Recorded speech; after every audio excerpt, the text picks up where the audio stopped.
Një ngjarje e rëndë ndodhi disa ditë më parë në Durrës ku 25 vjeçari Marian Kodeli vrau me thik tatin. Nëna e autorit ka rrëfyer momentin kur i biri i masakroi me thik babain e tij, teksa thekson se kishte vënë re probleme psikologjike tek i biri. Nëna e Marian Kodelit ka rrëfyer momentin kur 25 vjeçari masakroi me thik tatin. Jam shumë e tronditur, kam parë tmerr me sy.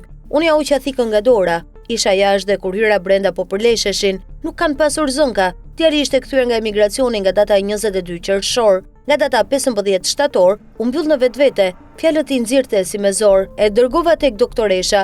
I thash djali është bërë keq, pi 2 cigare për një herë. Na tha dërgojeni tek neurologu.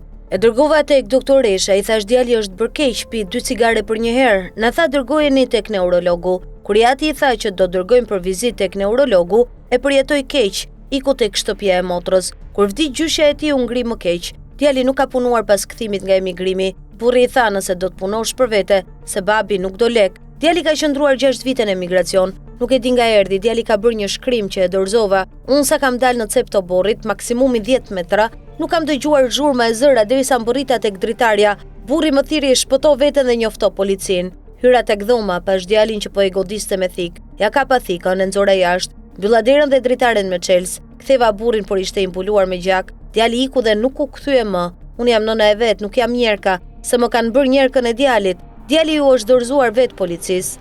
Ka hyrë vet në makinë. Më pas i kanë vendosur prangat. I kanë dhënë edhe ujë. Komshia atje tha se djali ka dalë vet nga dera e banesës së motrës sime. Ky ka patur çelsin se motra nuk jeton këtu. U shpreh nëna e Marian Kodelit.